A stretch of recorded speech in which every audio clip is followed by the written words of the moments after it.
Superfast आढावा सुरू करूया। अमेरिका, इस्रायल आणि इराणच्या युद्धाला 1 महिना पूर्ण झाला, मात्र अजूनही युद्ध थांबायचं नाव घेत नाहीये। उलट अमेरिकेनं इराण विरोधातल्या कारवाया वाढवल्या असून इराणला नेस्तनाबूत करण्याचे सर्वतोपरी प्रयत्न सुरू केले आहेत। त्यातच इराणमधील इस्फहान शहरातील एका मोठ्या दारुगोळा कोठारावर 2000 पाऊंडच्या पेनिट्रेटर म्हणजेच बंकर बस्टर बॉम्बनं हल्ला करण्यात आला। या घटनेशी संबंधित एक व्हिडिओ अमेरिकेचे अध्यक्ष डोनाल्ड ट्रम्प यांनी ट्रूथ या सोशल मीडियावर पोस्ट केला। दरम्यान इस्फहानच्या लष्करी तळांवर हल्ला झाल्याची अधिकारी अकबर सालेह यांनी माहिती दिली।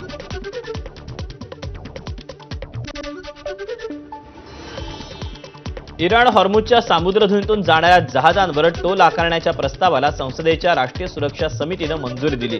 हॉर्मुझच्या सामुद्रधुनीमधून जाण्यासाठी इतर देशांना इराणला त्याच्या राष्ट्रीय चलन म्हणजेच रियालमध्ये शुल्क द्यावं लागणार आहे। या प्रस्तावात अमेरिका आणि इस्रायलच्या जहाजांच्या प्रवेशावर बंदी घालण्याची तरतूदही करण्यात आली आहे। मात्र हा प्रस्ताव अद्याप कायद्यात रूपांतरित झालेला नाही। संसदेने तो मंजूर केल्यानंतर आणि इतर घटनात्मक प्रक्रिया पूर्ण झाल्यानंतरच त्याची अंमलबजावणी केली जाईल।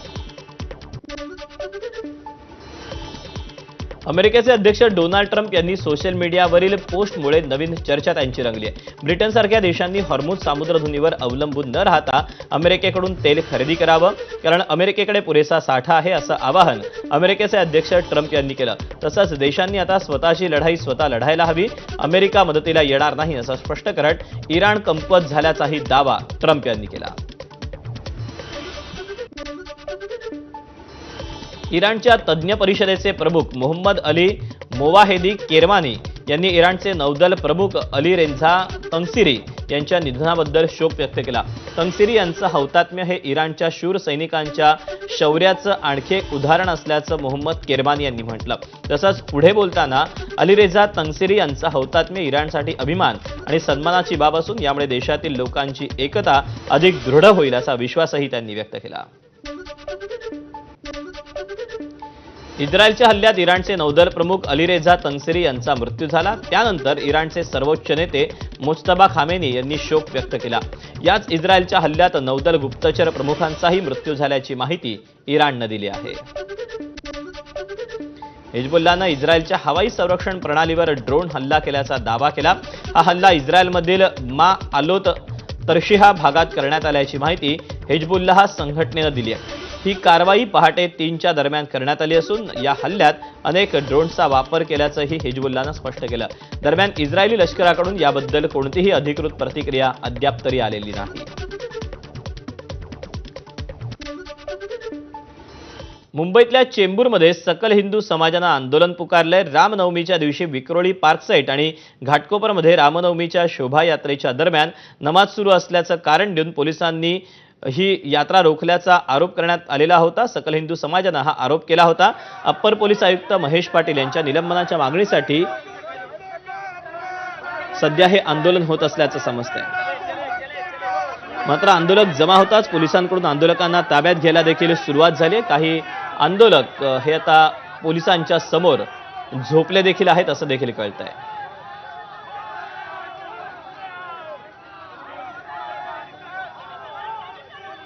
अपडेट जाणून घ्या, प्रशांत बढे आपल्या सोबत आहे। प्रशांत, आंदोलकांचं काय नक्की म्हणणं आहे आणि आंदोलनस्थळी आत्ताची परिस्थिती काय आहे? दीपक, ज्या ठिकाणी हे आंदोलन सुरू आहे ते अप्पर पोलीस आलेलं आहे चेंबूरचं। या ठिकाणी रामनवमीच्या दिवशी काही यात्रा ज्या आहेत त्या नमाजची वेळ झाल्यामुळे थांबवण्यात आलेल्या होत्या, असा आरोप सकल हिंदू समाजाचा आहे। आणि त्यामुळे जे अप्पर पोलीस आयुक्त आहे त्यांच्यावर कारवाई व्हावी अशी मागणी जी आहे ती सकल हिंदू समाजाची आहे।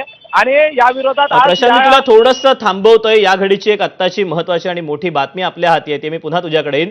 यानंतर आपण मुंबई महानगरपालिकेमध्ये जाणार आहोत। अश्विनी भिडे या आयुक्त पदाचा पदभार स्वीकारतायत आणि या ठिकाणी आपण सध्या जातो आहोत। अश्विनी भिडे यांच्या रूपात मुंबई महानगरपालिकेला पहिली महिला आयुक्त लाभणार आहे आणि काहीच क्षणामध्ये ते आता आपला पदभार स्वीकारणार आहेत। सगळी लगबग सध्या मुंबई महानगरपालिकेमध्ये पाहायला मिळते आहे।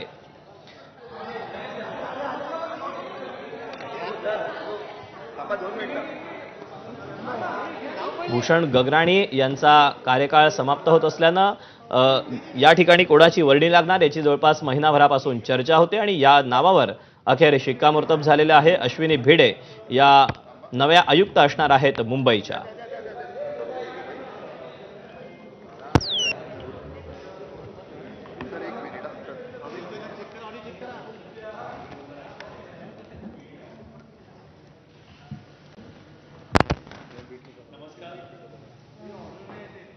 आपल्याला सगळ्यांना कल्पना आहे आणि होती त्याप्रमाणे श्रीमती अश्विनी भिडे आपल्याकडे महापालिका आयुक्त म्हणून मुंबई महापालिकेमध्ये यांनी आत्ताच सूत्र हातामध्ये घेतलेली आहे. मुंबई महापालिकेतर्फे सर्व अधिकारी कर्मचारी यांच्यातर्फे मी त्यांचं मनपूर्वक स्वागत करतो आणि महापालिकेच्या कारभाराचं पूर्ण नियोजन आता यापुढे त्या करतील. त्यांना मी सर्वांच्या तर्फे मनपूर्वक शुभेच्छा देतो. वेलकम. धन्यवाद.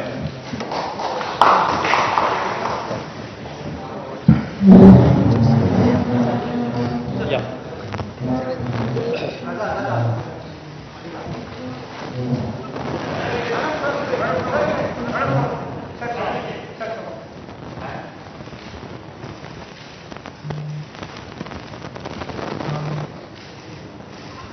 Thank you.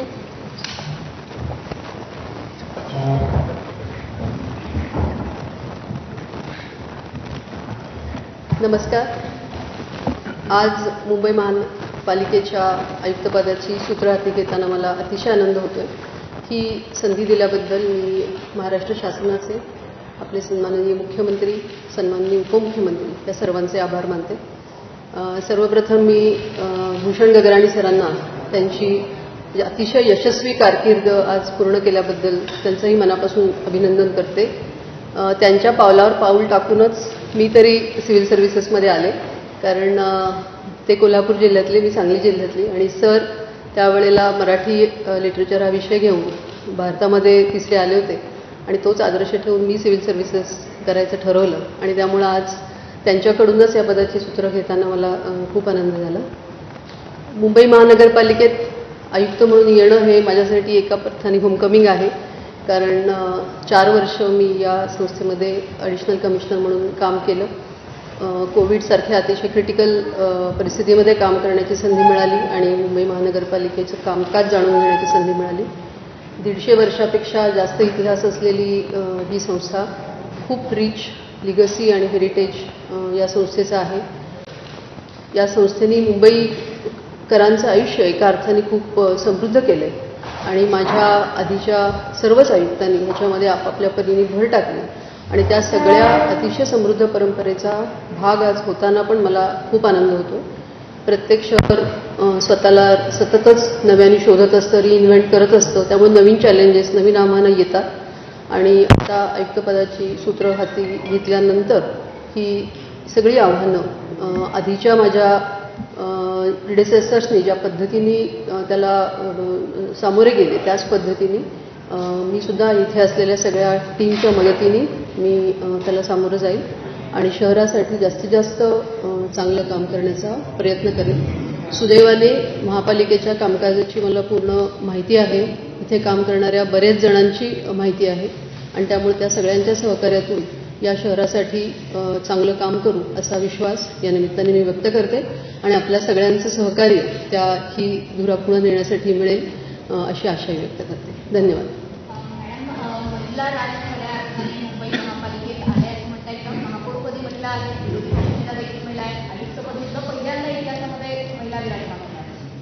म्हणजे महिला म्हणून काही वेगळं हे असायलाच पाहिजे असं काही नाही, पण बऱ्याच जणांनी आज माझं पहिली महिला आयुक्त म्हणून अभिनंदन केलं, पण कदाचित आपल्याकडे ती संधी आतापर्यंत मिळाली नव्हती म्हणून त्याला जास्त महत्त्व असेल, तर असं म्हणायला काही हरकत नाही. महिला राज्याचं मुंबईकर महिलांनी करतात, कारण मेट्रो वुमन अशी तुमची ओळख आहे, पायाभूत सोयीसुविधा करता आता मुंबईकर तुमच्याकडे आले आहेत. मुंबई महानगरपालिका मुंबईला पायाभूत सुविधा सगळ्या अम्युनिटीज देण्याचं काम करतच असते आणि ते सगळ्याच नागरिकांसाठी असतं. आणि मुंबई शहरातली जी सुरक्षितता आहे किंवा इथलं ट्रान्सपोर्ट सिस्टीम आहे ती नेहमीच महिलांसाठी नेहमीच उपयुक्त ठरलेली आहे आणि त्यामुळे इथे आपल्याला माहिती आहे की नोकरी करणाऱ्या महिलांचं प्रमाणही त्यामुळे जास्त आहे. तर हेच त्यांचं जीवनमान अजून जास्तीत जास्त चांगलं करण्यासाठी, ॲक्सेसिबिलिटी वाढवण्यासाठी आणि सेफ्टी वाढवण्यासाठी आम्ही नक्कीच प्रयत्न करू. याआधी तुम्ही सर्व कामकाज पाहिलेलं आहे, पण मधल्या काळात लोकप्रतिनिधी होते, आता नवीन लोकप्रतिनिधी सुद्धा आलेले आणि तुम्ही सुद्धा आलेले. त्याचा काय शासनामध्ये आपण नेहमीच लोकप्रतिनिधींबरोबर काम करतो. म्हणजे हे क्वचितच असं झालं असेल की दीर्घकाळ आपल्याला प्रशासक म्हणून इथे काम करावं लागलं. पण यापूर्वी सुद्धा जेव्हा 2020मध्ये मी होते, 20 ते 22 आपल्याकडे इथे सदस्य होते आणि जरी कोविड कालावधी असला तरी नियमित बैठकाही व्हायच्या सगळ्या. त्यामुळं लोकप्रतिनिधींबरोबर काम करण्याचा अनुभवही आहे आणि त्याच्यातूनच म्हणजे प्रशासन आणि लोकप्रतिनिधी या दोन्हीतूनच आपण कुठलंही शासनाचं काम जास्तीत जास्त चांगल्या पद्धतीने होतं. आणि उलट तसं झाल्यामुळे आता खऱ्या अर्थाने मुंबई महानगरपालिका वाटायला लागलेली आहे. पहिला टास्क तुमच्यासमोर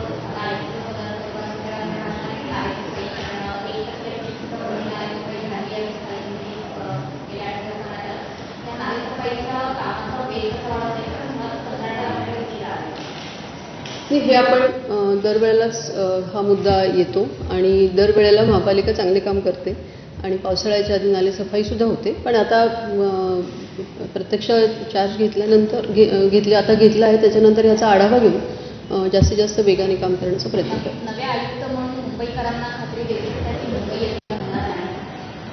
नक्कीच खात्री देऊ शकतो. याचं कारणच असं आहे की गेली अनेक वर्ष, कारण पूर्वीही मी केलं, मुंबई महानगरपालिकेने सातत्याने मुंबईतला फ्लड रेझिलियन्स जो आहे तो वाढवण्याचा प्रयत्न केला वेगवेगळ्या प्रकल्पांच्या माध्यमातून आणि आताही तोच वेग पुढे नेऊ आणि चांगल्या पद्धतीने काम करू. गगनी सर मॅडम बोलताना म्हणाल्या की तुम्हाला बघून त्या सिव्हिल सर्व्हिसेसमध्ये तेव्हा मुंबई महापालिकेचे आयुक्त म्हणून अश्विनी भिडे यांनी पदभार स्वीकारलेला आहे. आणि यानंतर आपण पुन्हा एकदा बातम्यांचा घेऊया सुपरफास्ट आढावा.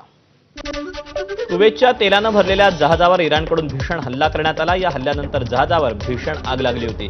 ड्रोन आणि क्षेपणास्त्रांच्या सहाय्यानं हा हल्ला करण्यात आल्याची माहिती आहे. दुबई बंदर प्रशासन आणि कुवेतच्या लष्करानं या हल्ल्याची पुष्टी केली. महायुद्धाच्या पार्श्वभूमीवर इस्रायली संसदेनं पॅलेस्टिनी कैद्यांसाठी मृत्यूदंडाचा वादग्रस्त कायदा मंजूर केला. 39 विरुद्ध 16 मतांनी हे विधेयक पारित करण्यात आलं. इस्रायली नागरिकांच्या हत्येप्रकरणी दोषी ठरलेल्या पॅलेस्टिनींना मृत्यूदंडाची तरतूद या कायद्यात आहे. पंतप्रधान बेंजामिन नेतान्याहू यांच्या उपस्थितीत हा निर्णय घेण्यात आला असून हा कायदा फक्त नवीन प्रकरणांनाच लागू होईल.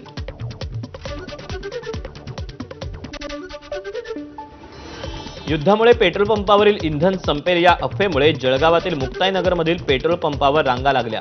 तर 500 लिटरच्या मोठ्या प्लॅस्टिक टाक्यांमध्ये नियमबाह्य पद्धतीनं डिझेल आणि पेट्रोल भरून नेलं जात असल्याचा धक्कादायक प्रकार समोर आला.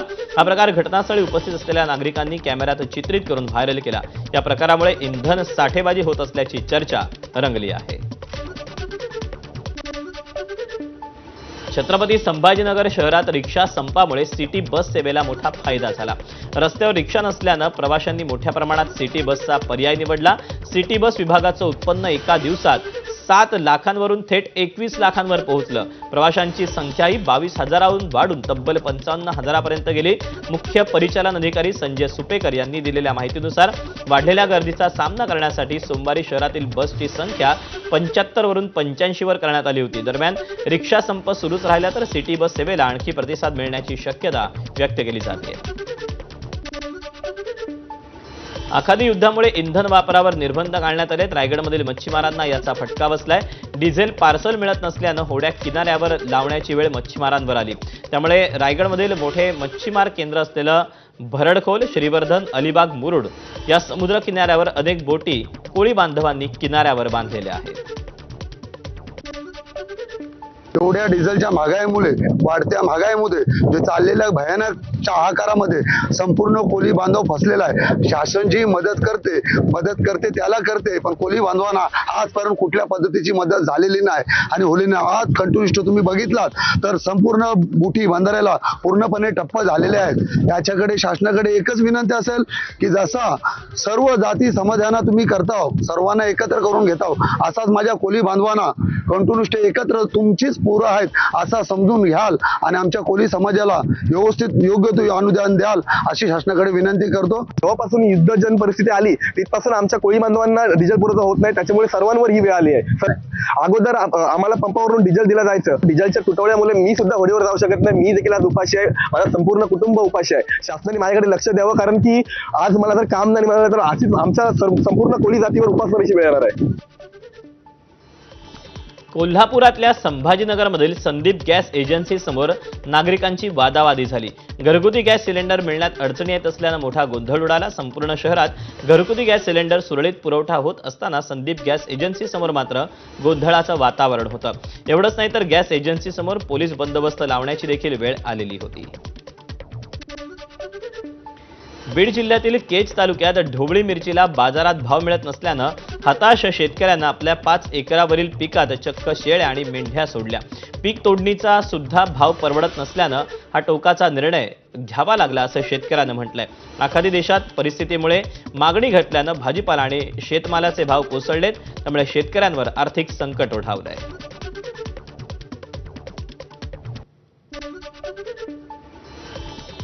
शिवसेनेत पक्ष संघटना मजबूत करण्यासाठी प्रयत्न करण्यात येत आहेत. शिवसेनेच्या आमदार आणि खासदारांवर विशेष जबाबदाऱ्या सोपवण्यात आलेल्या असून लोकसभा संपर्क प्रमुख आणि विभागीय संपर्क प्रमुखांच्या नियुक्त्या करण्यात आल्या. पुढील निवडणुकीच्या पार्श्वभूमीवर संघटन बळकट करण्यावर भर दिला जातोय.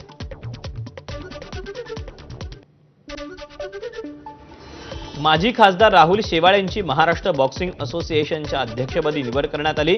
राज्यभरातील 25 संघटनांच्या एकूण 50 प्रतिनिधींनी एकमतानं राहुल शेवाळेंसह एकूण 13 पदाधिकाऱ्यांना बिनविरोध निवडून दिलं.